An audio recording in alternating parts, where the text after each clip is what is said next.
A pet living with a narcissist very quickly stops being a family friend and turns into a perfect target. The animal cannot walk away, cannot file for divorce, cannot call your mom or the police, cannot tell the neighbors that it was accidentally kicked for the third time this week or not fed for 2 days. It simply exists and silently endures.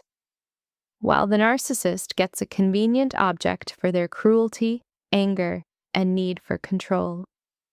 And this is where something crucial comes in. The way your partner treats animals almost always shows how they actually relate to living beings in general, including you. The first important point is this: your pet becomes a tool of power over you. A narcissist clearly sees how attached you are to your dog, cat, or parrot. How you calm down when you pet them after a hard day. How your face softens when the animal comes up to you. How you come back to life when you hear its paws or purring. At that moment, a danger signal lights up in their head. Part of your love and attention has gone somewhere else. It no longer belongs entirely to them. For a narcissist, this feels like a threat, like someone is intruding on their right to control your emotions. Then a familiar mechanism starts. At first, they show what a perfect pet owner they are. They buy expensive food, take the animal to the vet, go for walks, take cute pictures.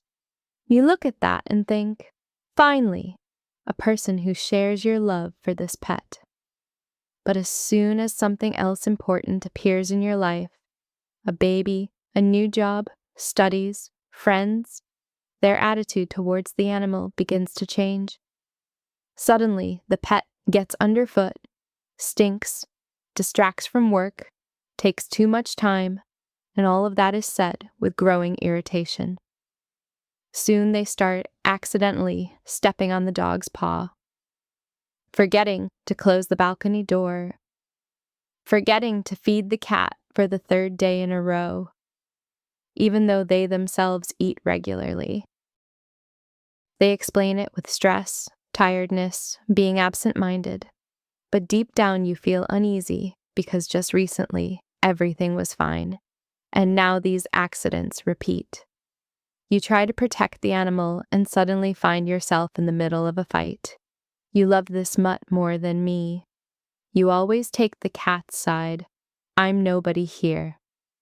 The moment you stand up for the weaker one, the narcissist experiences it as personal betrayal. In this system, the pet becomes a living message. Look what I can do to something you deeply care about. I control not only you, but also your love. Violence towards the animal turns into a tool of psychological pressure. It is like they show you a trailer of what could potentially be done to you. It does not always start with open cruelty. It often begins with a series of smaller but regular acts of cruelty. Emotional coldness, ignoring basic needs, withholding food, leaving the animal on the balcony, harsh treatment, threats to give it away or dump it somewhere. The more you resist and the more boundaries you set, the greater the risk that their aggression shifts onto the animal. The narcissist may not feel completely free to attack you directly. There might be witnesses, reputation, laws, possible consequences. With the pet, it is easier. The animal will not complain, will not write a statement, will not talk to a therapist, will not post photos of injuries. So all the pent-up anger, envy, hatred, irritation about your independence gets dumped on someone who cannot defend themselves or fight back. A cat that walks on its own starts to annoy them in exactly the same way as your ability to go out, see your friends, keep your own space. A dog that showers you with unconditional joy every time you come home reminds them of a kind of love they cannot truly give or accept. A parrot in a cage becomes a convenient projection. By hurting the bird, they symbolically hurt the part of you that wants freedom. The hidden logic goes, you get on my nerves, but touching you directly still feels risky, so I will make the creature you love suffer instead.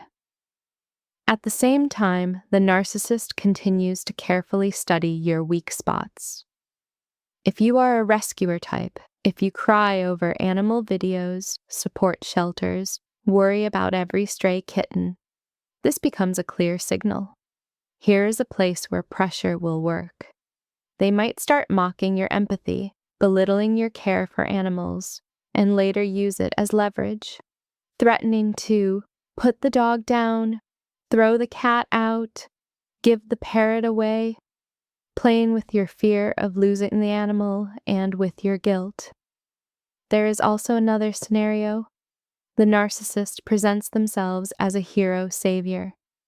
They tell you how they rescued a kitten from the highway, how they took a miserable dog from a shelter, how they fought for its life. Sweet photos appear on social media with captions about saving a little soul, likes and admiration pile up. People melt, and you feel proud to have such a kind person by your side. But once the wave of external admiration fades, the animal turns back into an ordinary object, something they can ignore, shove away with their foot, or forget to feed. The performance of care was never about the animal. It was about collecting attention and praise.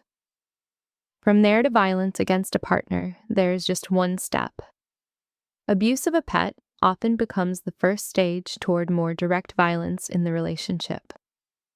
A person who can easily hurt a cat, a dog, or a bird, who is indifferent to their fear and pain, has already crossed a very important internal barrier. The thought, "It's just an animal," shows that for them, the line between it and someone close is disturbingly thin. Many people only realize this when something happens in front of their eyes. When a partner kills or seriously injures a pet, something finally clicks in their mind, and all those years of insults, control, manipulation, isolation suddenly line up into one clear picture. Sometimes the death or injury of a pet becomes that final turning point after which a person decides to leave. And very often later, they find out that this unpredictable partner has ended up in jail for beating a new partner or has committed other violent acts. Because the issue was never just about one specific animal. It was always about a personality structure where there is no real empathy and where there is a deep belief that they are entitled to hurt those who are weaker. There is another, less obvious layer. Any pet loves its human in a very simple way, without games, without second agendas, without masks. The cat comes when it is scared or cold. The dog wags its tail when you come home. Even if you were harsh before, the parrot gets used to your voice and responds to your mood. This natural, pure, unconditional attachment often triggers jealousy and anger in a narcissist. They do not know how to love like that. Their inner world is built around control, status, and constant ego feeding. So they start looking for ways to remove this source of unconditional love from your life.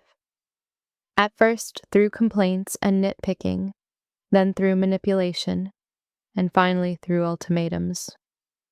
Either me or this dog. This leaves you stuck between two fires. If you choose the animal, it proves you do not love them enough. If you choose the partner, you betray the creature that has always been there for you and loved you without conditions. No matter what you do, you end up feeling guilty. That is exactly what the narcissist needs. To show that they can put you into situations where every choice hurts you, while they feel strong and in control. The main idea here is that their goal is not simply to get rid of the pet. Often the animal itself is not such a big problem for them. The real aim is to break you, to prove that your decisions, feelings, and attachments are under their control. Your pet becomes a testing ground for their power over you. If they manage to make you betray your love for the animal, they will be sure they can pressure you in other, even more painful areas. If you are listening to this and recognizing your own story, in small details, in certain phrases, in coincidences, it is very important not to brush it off. Cruel or cold behavior towards an animal is always a red flag. It is not just bad temper, a rough patch, or he is tired and stressed. It is a clear marker of how this person treats vulnerability and dependence. Where there is no compassion for a defenseless creature, there is very little chance of real compassion for a partner.